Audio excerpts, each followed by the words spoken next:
ظاہر ہے کہ جس صحابی نے ساری رات جاگنے کا معمول بنا لیا، سارے دن روزے رکھنے کا معمول بنا لیا اور پھر گوشت نہیں کھاتا تھا، عبداللہ ابن عمر ابن عاص، ظاہر ہے کہ وہ دبلے پتلے ہو گئے، کمزور ہو گئے۔ تو نبی کریم صلی اللہ علیہ وسلم کو ان کے والد نے خبر دی، شکایت کی، یا رسول اللہ صلی اللہ علیہ وسلم، یہ میرا بیٹا عبداللہ ابن عمر، یعنی عمر ابن عاص ان کے والد ہیں، صحابی ہیں، کہا کہ یہ ساری رات مصلی پہ کھڑا رہتا ہے، سارا دن روزے رکھتا ہے اور گوشت نہیں کھاتا۔ کہتا اچھا بلاؤ۔ پہلے تو تصدیق کی، کیا تم ساری رات عبادت کرتے ہو؟ کہ جی سارے دن روزے رکھتے ہو؟ جی سارے دن روزے رکھتے ہو۔ اچھا گوشت تم نہیں کھاتے ہو؟ کہ جی نہیں۔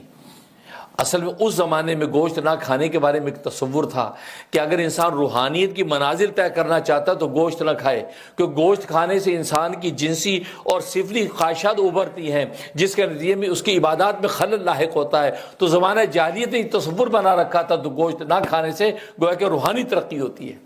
اس تصور کے تحت اس وقت گوشت نہیں کھاتے تھے جو لوگ اس طرح کی جو ہے عبادتیں کرنے یا رحمانی اختیار کرتے تھے۔ لیکن آج اگر کوئی طبی طور پر سوچتا ہے کہ یار طبی طور پہ مجھے گوشت نقصان دیتا ہے، بڑا گوشت یا ریڈ میٹ ڈاکٹر نے منع کر دیا ہے، ہارٹ پرابلم ہے، تو طبی مجبوری میں انسان اگر مزاج کی وجہ سے گوشت نہیں کھاتا تو وہ اس زمرے میں شامل نہیں ہے، وہ گوشت کھا سکتا ہے۔ لیکن اس وقت یہ تصور چونکہ پیچھے مشرکانہ تھا، اس لیے آپ نے اس کو جب تنبیہ کیا، اچھا گوشت نہیں کھاتے؟ کہ جی نہیں کھاتا۔ اب نبی کریم صلی اللہ علیہ وسلم نے اب صحابی کو ڈانٹا، صحیح بخاری کی حدیث ہے، فرمایا ان لنفسک علیک حقا، ان لزوجک علیک حقا، ان لعینک علیک حقا، فرمایا تیری آنکھوں کا تجھ پہ حق ہے، تیری جسم و جان کا تم پہ حق ہے، تیری بیوی کا تم پہ حق ہے۔ اگر تم گوشت نہیں کھاؤ گے تو تمہاری ہڈیاں تمہاری کمزور ہو جائیں گی، آنکھیں تمہارے اندر گڑ جائیں گی، اور تمہارا جسم جان جو تمہیں نیند مانگتا ہے، تم اگر سو گے نہیں تو جسم و جان تمہارا لاغر ہو جائے گا۔ فرمایا کہ تمہاری بیوی کے حقوق تم کیسے ادا کرو گے؟ ہر ایک کے حقوق تمہارے ساتھ متعلق ہے، تمہیں سب کے حقوق پورے کرنے ہیں۔ اور فرمایا مجھے دیکھو، میری طرح رات کے 3 حصے کرو، ایک حصے کے اندر میں سو تو آرام کرتا ہوں، ایک حصے کے اندر اپنے ازواج کا حق ادا کرتا ہوں، اور ایک حصے میں مصلی پہ کھڑے ہو کے اللہ کا حق ادا کرتا ہوں۔ فرمایا رات کے 3 حصے کرو، اور روزے کبھی میں رکھتا ہوں کبھی افطار کرتا ہوں، تم بھی روزے کبھی رکھو کبھی افطار کرو، یہ مسلسل روزے، یہ تو تم کمزور ہو جاؤ گے، اور پھر بیوی کو حقوق کب ادا کرو گے؟ راتوں کو مصلی پہ، دنوں کو وہ روزے حقوق کب ادا کرو گے؟ ڈانٹا۔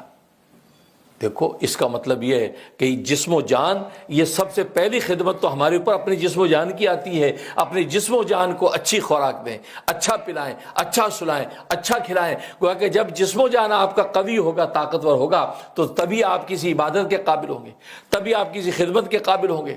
تبھی تو حدیث میں آتا ہے المومن القوی خیر من المومن الضعیف، طاقتور مومن وہ کمزور مومن سے بہتر ہے، اور بہتر اس لیے قرار دیا کہ وہ طاقتور ہے تو عبادت اچھی کرے گا، قیام اچھا ہوگا، رکوع اچھا ہوگا، صفا مروہ کے اندر دوڑنا اس کا اچھا ہوگا، طواف اس کے اچھے ہوں گے، حج کے مناسک اچھے ہوں گے، تو وہ طاقتور، اور خدمت بھی کرے گا تو قوت کے ساتھ اچھی خدمت کرے گا خلق خدا کی اگر طاقتور ہے۔ لیکن کمزور لاغر ہے، وہ خود قابل خدمت ہے، یہ دوسرے کی کیا خدمت کرے گا؟ یہ کسی کو کیا اٹھائے گا؟ لوگ اس کو اٹھائے پھرتے ہیں، لوگ اس کو اٹھائے پھرتے ہیں۔ ایک بڑھیا گر گئی تھی نا، ایک نوجوان ہے، وہ بڑھیا گر گئی، اس نے اٹھا کے بڑھیا کو اٹھا دیا، اٹھا کے اس جگہ پہ کہتے ہیں بڑی مہربانی پترا تیری، جی تو مینو چکے اللہ تینوں چکے، جی تو مینو چکے اللہ تینوں ایویں چکے۔ تو مطلب یہ تو پنجابی میں آپ جانتے ہیں تینوں اللہ چکے، تو مطلب آپ سمجھتے ہیں، مطلب ہے اللہ کو پیارے ہو جائے، تو کہتے جی تو مینو چکے اللہ تینوں چکے۔ تو کہنے کا مقصد ہے تو خیر، تو طاقتور ہوگا تو آپ خدمت کر پائیں گے نا۔ اس سے سب سے پہلے اپنی جسم جان کی خدمت، اس کو اچھا کھلانا پلانا، لہذا اسلام میں اس کی کوئی ممانعت نہیں کی، آپ اچھا کھائیں، اچھا پئیں، اچھا پہنے اوڑھیں، اور اچھا جو ہے اپنی شخصیت کو رکھیں۔ اسلام تو چاہتا ہے اپنے خدمت اپنی جسم جان کی پہلے، اس کے بعد کے رشتے ہیں، ان میں پھر آپ کے ماں باپ کا رشتہ آ گیا، آپ نے بیوی بچوں کا آ گیا، آپ نے عزیز و اقارب کا آ گیا۔ اب درجہ بدرجہ خدمتیں آپ کے اوپر لازم ہو گئی۔ ہاں جی، باپ کی خدمت پہلے، ماں کی خدمت پہلے، پھر بیوی بچوں کی خدمت، پھر عزیز و اقارب خدمت، تو پھر اجنبیوں کی خدمت، پھر پڑوسیوں کی خدمت، پھر عام انسانوں کی خدمت۔ گویا کہ خدمت کا پورا چارٹ اسلام نے دے دیا کہ درجہ بدرجہ پھر یہ خدمت میں لگے رہو۔ کہتے عبادت سے ملتی ہے جنت، اور خدمت سے خدا ملتا ہے۔ خدمت سے خدا ملتا ہے۔ جب خدا ہی مل گیا تو جنت جھونگے میں ہے۔ اسے نری عبادت میں ناز کر کے انسان اگر بیٹھا رہے اور کسی دوسرے کی خدمت کے لیے سر نہ اٹھائے تو یہ اللہ تبارک و تعالیٰ کو گوارا نہیں ہے۔ یا خدمت نہیں کر سکتے تو کم از کم اپنی اذیت سے دوسروں کو محفوظ رکھو۔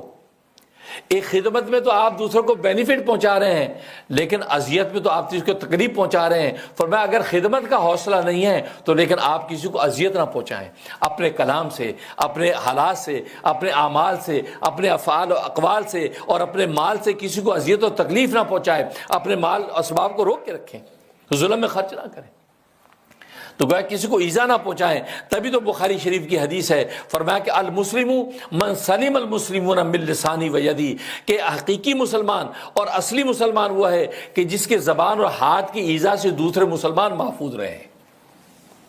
تو گویا کہ دیکھو خدمت کا ایک شعبہ یہ بھی ہے کہ آپ کسی کو ایذا نہ دیں، یہ بھی خدمت کا شعبہ ہے، کیونکہ آپ نے کم از کم اپنے شر سے دوسرے کو محفوظ رکھا۔ یہ بھی آپ کی بڑی عنایت ہے اور یہ بھی آپ کی بڑی مہربانی ہے، بلکہ آپ کی ایمان کی ضمانت ہے کہ آپ حقیقی اور اصلی مومن اور مسلمان ہیں، کہ آپ کسی کو اذیت نہیں پہنچا رہے اور آپ کی زبان سے اذیت نہ ہو۔ کیا مطلب؟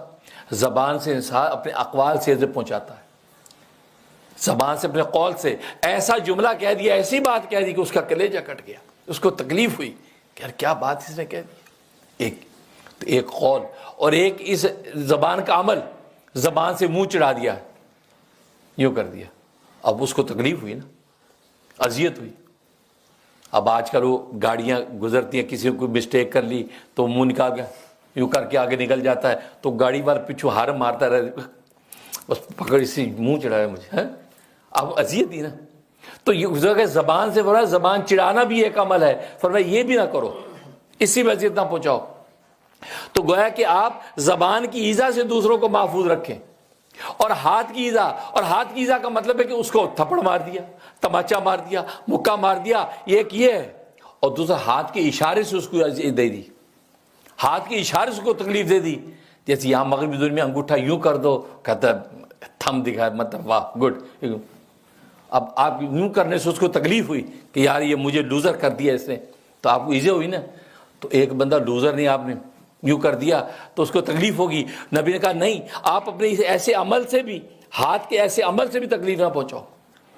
اور پھر اس ہاتھ کے اندر جو ہاتھ کی کمائی، جو مال بناتے ہیں آپ، اس مال کے ذریعے سے تو آپ لوگوں کو تکلیف پہنچا سکتے ہیں نا۔ رشوت دی جناب، وہ کہتا تھانے میں پولیس کو رشوت دی اور پکڑوا دیا، رشوت دی یہ کر دیا، تو وہ کہتا وہ ہاتھ کی جو کمائی تھی مال، اس کے ذریعے سے تم لوگوں کو ایذا دے رہو۔ اسے نبی نے فرمایا حقیقی اور اصلی مسلمان ہوا ہے جس کے زبان اور ہاتھ کی ایذا سے دوسرے مسلمان محفوظ رہے۔